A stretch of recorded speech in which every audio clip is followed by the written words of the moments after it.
Thanksgiving at my mother's house had always followed the same unspoken script. The table was set perfectly, polished silverware, cloth napkins folded into triangles, candles flickering like we were about to film a commercial. The turkey always smelled amazing. So did the cinnamon rolls, the sweet potatoes, the pie. On the surface, it was all warmth and tradition, but underneath, it was a theater, and my brother, Brad, was always the star. He sat at the head of the table, just like every year, leaning back with that casual, easy confidence that made it look like he belonged there. Brad didn't need to try. He never had. People made room for him without being asked. And my mother, Diane, well, she made sure the spotlight stayed firmly on him. Her voice would light up whenever she said his name. Her stories always seemed to circle back to something Brad had accomplished: bought a car, got promoted, closed on a house. You'd think he cured cancer with the way she spoke about him. And me? I was Natalie, the quiet one, the one who helped clear the plates, the one no one ever asked real questions about. It always started the same way. Once the plates were filled and the small talk ran its course, Diane would lean in with that familiar sparkle in her eye, the kind that signaled she had an announcement, a performance to begin. She lifted her wine glass like a baton, ready to conduct the room's admiration. So, she said, drawing the word out like a stage cue, Brad just closed on the most beautiful home, 4 bedrooms, updated kitchen. The yard is to die for. It's a real investment, you know, something with a future. The room hummed with predictable approval. Aunt Barbara gave a little gasp of delight. My cousin, Lisa, clapped softly. Brad, of course, didn't look up from his plate. He just gave that modest half-smile he'd perfected over the years, the kind that said, "Oh, stop, but do keep going." I took a sip of water, not wine, not yet. Then, right on schedule, Diane turned her eyes toward me. I knew the look before she even tilted her head. "Sweetheart," she said, that soft, overly sympathetic tone coding every syllable, "when are you finally going to settle down?" There it was, the line, the one I'd heard a dozen different ways over the years, wrapped in concern, laced with condescension. It didn't matter how I answered. It never had. Anything short of a ring, a mortgage, and a photo-ready family was a disappointment, something to politely acknowledge, then quickly shift back to Brad. For years, I played along. I smiled, laughed, gave vague answers, "Oh, someday," or "I'm just figuring things out." I let it slide because causing a scene would only prove her point, right? But this year was different, not because I had something to prove, but because I no longer cared if she approved. That shift in me wasn't loud. It was quiet, subtle, like the way you realize one morning that you've stopped missing someone who never really showed up for you in the first place. So, I looked up from my plate and met her eyes, calm and steady, and I smiled, but it wasn't the kind of smile she was expecting. I let the silence stretch, let it settle into the room like a slow fog. Diane's question still hovered in the air, delicate but heavy, waiting for me to respond the way I always had, with a polite smile, a soft deflection, a nod to their version of what a real life looked like. But this time, I was done with that. I reached for my wine, calm and deliberate, letting the glass rest for a second in my hand before taking a measured sip. It was just long enough to make Brad shift in his seat, just long enough for Diane to glance toward him, expecting a joke at my expense, just long enough for everyone to realize I wasn't going to smooth it over. I set my glass down gently. Then, I looked straight at my mother, and I smiled, not the kind of smile that asks permission, the kind that makes people sit up. "Oh," I said, my voice even, "I already did." Diane blinked. "Did what?" "Settle down," I said, still smiling. "I just didn't invite anyone who doubts me." Her fork hit the plate with a sharp clink that echoed louder than it should have. No one spoke, not Aunt Barb, not Lisa, not even Brad. They all looked at me like I'd just said something indecent or impossible. Diane's mouth opened slightly, her eyes wide with confusion, as if the very idea that I had a life outside her knowledge was not just strange, but offensive. I didn't look away. I let her sit with it, with all the assumptions that had just cracked like thin glass, with the quiet message behind my words, "You never saw me. You never asked, and I don't need you to," and that was just the beginning. I didn't rush. I let the silence linger, let it do the heavy lifting.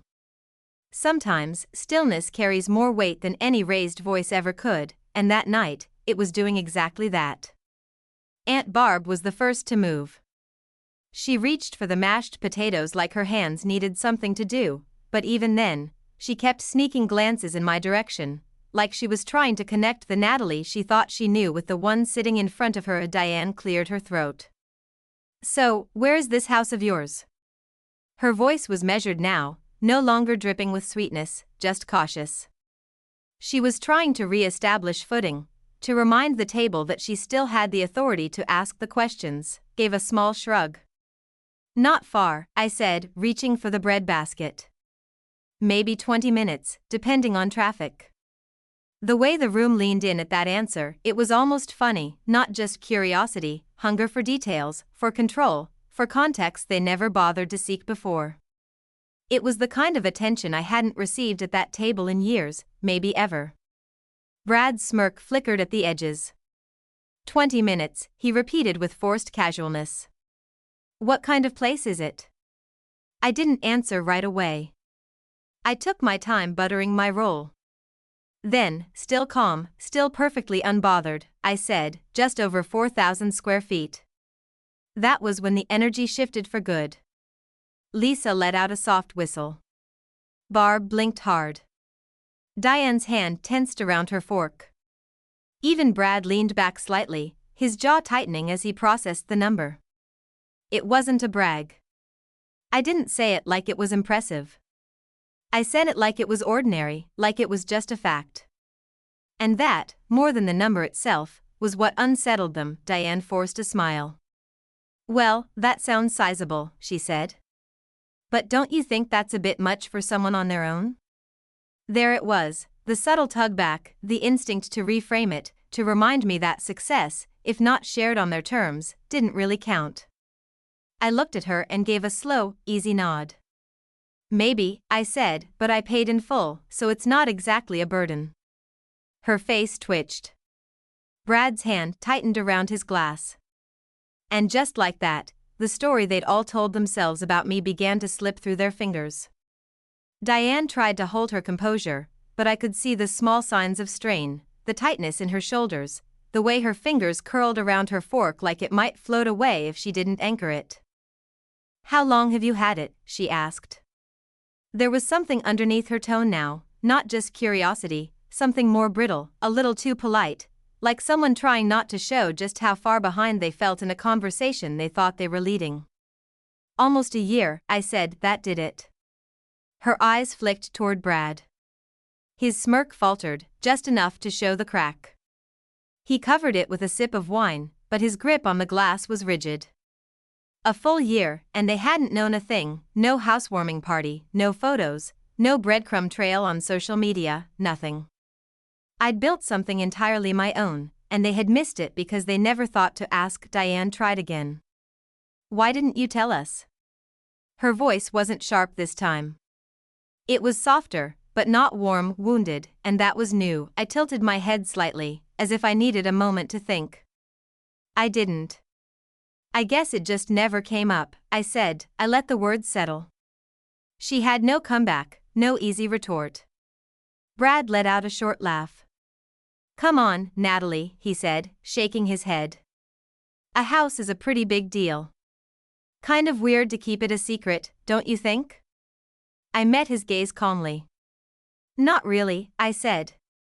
"It's not like anyone ever asked." Brad sat forward just slightly, elbows resting on the edge of the table, like he was getting ready to re-establish dominance. "What kind of place did you even buy?" he asked. His tone was casual on the surface, but there was something underneath, something forced, like he was already trying to shape the narrative before the details arrived. I knew exactly what he was doing. I'd seen it for years, minimize, redirect, dismiss. I didn't give him the satisfaction of hurrying my answer. I picked up my wine glass, swirled it slowly, took a quiet sip. Then, I looked directly at him. Oh, I said, like it had just occurred to me, it's bigger than yours. The silence that followed was instant, not stunned, not offended, just still, like the room needed a moment to absorb what had just been said.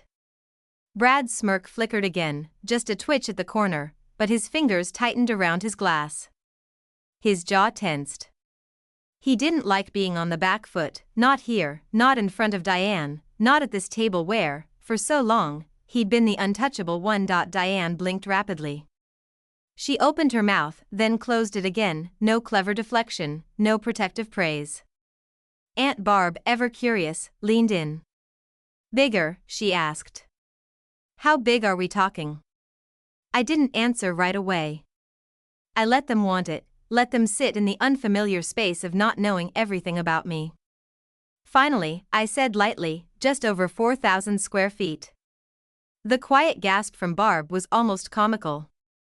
Diane's breath caught, and Brad didn't say a word, but he didn't have to. His silence said plenty. Diane tried to recover. She clasped her hands together in her lap, sat up straighter, and forced a smile that didn't quite reach her eyes. Well, Brad's home is lovely, too, she said brightly, her voice just a little too loud. And it's in such a nice neighborhood, a smart investment. Brad exhaled through his nose and sat taller, clearly grateful for the assist. Yeah, he said. You know, real estate's all about timing. I got a great deal. Aunt Barb tilted her head. Wait, she said, setting down her fork. You didn't pay for it in full? The question hit harder than she intended. It sliced through the fabric of Diane's narrative with a single sentence. Brad paused, just a fraction of a second, but it was long enough. Well, no, he admitted. Most people don't, right? That's not really how it works. I gave a soft hum, nodding slowly. That's fair, I said. Some of us just prefer not to owe anyone anything. Brad didn't respond. His jaw clenched. His knuckles were white against the base of his wine glass, and I knew I'd just touched a nerve. For the first time, the golden boy didn't look so golden. I leaned back in my chair, let my fingers graze the rim of my plate, and turned my gaze toward him.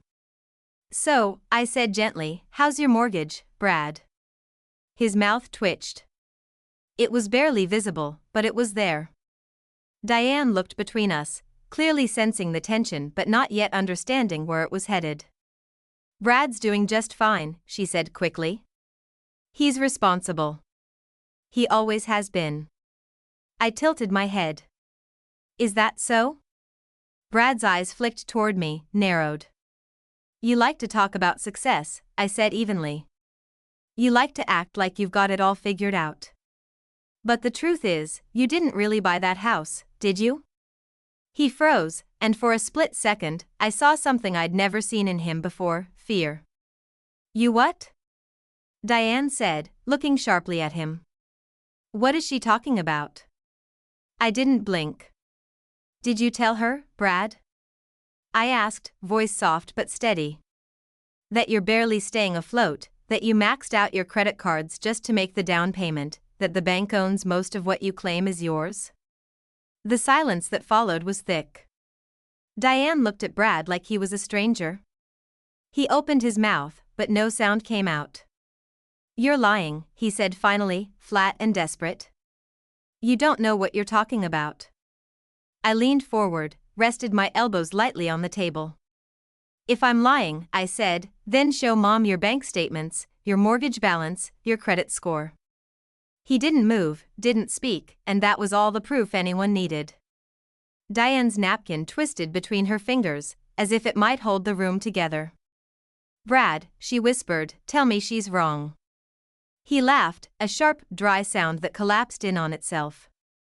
She's just trying to stir things up, he said, waving a dismissive hand. She doesn't know what she's talking about. I didn't flinch. I didn't raise my voice. If I'm wrong, I said, then prove it. That was all, no yelling, no accusations, just calm, measured words. And it gutted him more than shouting ever could. Brad's jaw tightened so hard I could see the muscle twitch beneath his skin. Diane looked at him, really looked, maybe for the first time in years. The certainty in her face was gone, replaced by something heavier, doubt. "Show me," she said. "Brad, show me." He opened his mouth, closed it. His hand ran through his hair, and suddenly, he didn't look composed. He looked like a boy caught in a lie too big to explain away. Finally, his voice came, small and cornered. "Fine," he muttered. "It's 300.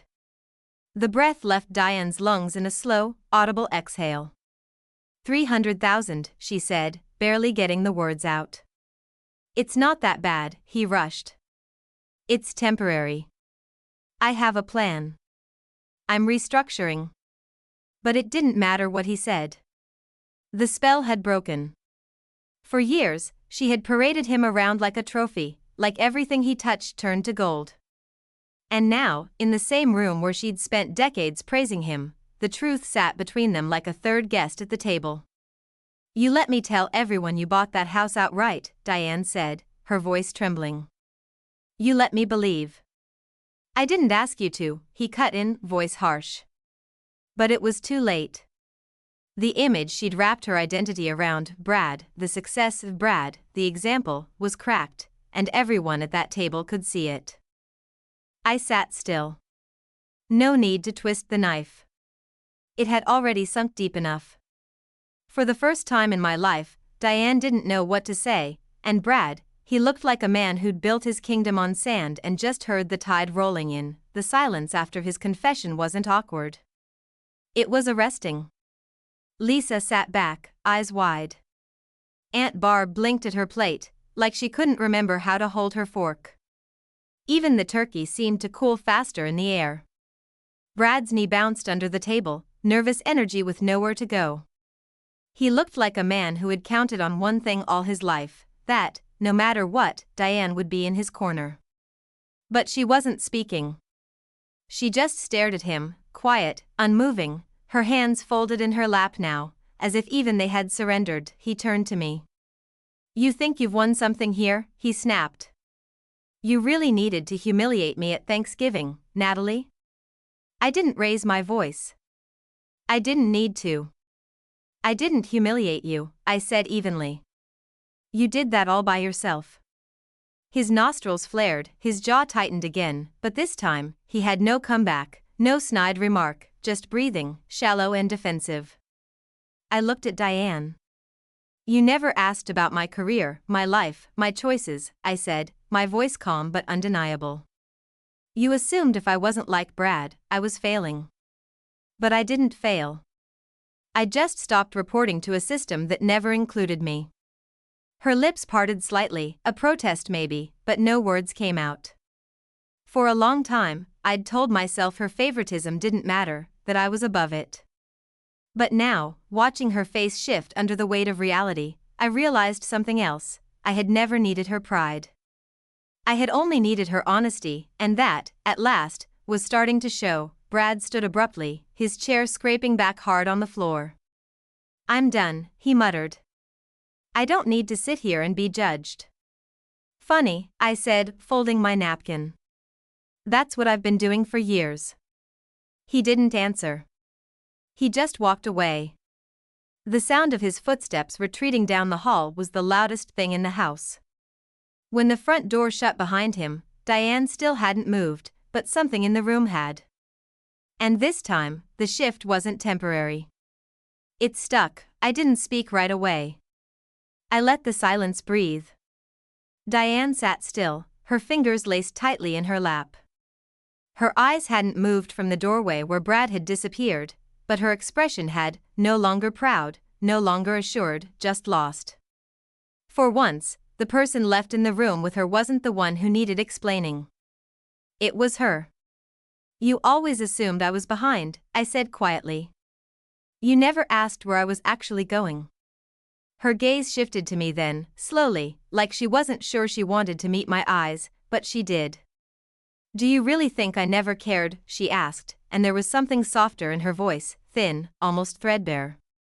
"I think you cared about the version of me you could understand," I answered.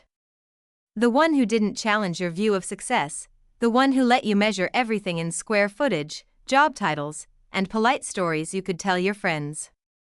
She blinked once, twice, then looked down at her hands. Aunt Barb cleared her throat. "Natalie," she said gently, "why didn't you tell anyone what you were building?" I smiled, not bitter, not smug, just honest. "Because none of you ever asked." "Not really." They'd asked about holidays, about the weather, but not about the long nights I'd spent building my business, not about the risks I took or the wins that no one saw. They hadn't even asked if I was okay when I skipped 2 Thanksgivings in a row. They just assumed I was drifting. Diane looked at me again, and this time, I saw something I hadn't seen in years, not regret, recognition. Maybe, for the first time, she wasn't seeing me through the lens of comparison. Maybe now, she was seeing the woman who'd quietly done what none of them thought she could and didn't need them to. I stood up slowly, no rush, no dramatics, just the quiet scrape of my chair and the weight of every Thanksgiving past falling away behind me. I reached for my purse, slid the strap over my shoulder, adjusted my coat with a calmness I hadn't felt in years. No one spoke. Diane didn't stop me. She didn't ask me to stay. She didn't try to salvage whatever remained between us. And maybe that was the most telling thing of all. I looked around the room one last time. Brad's empty chair sat like an exclamation point to the whole night.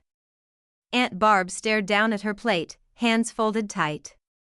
Lisa looked at me, just looked, like she was seeing me for the first time and trying to catch up. I turned to Diane.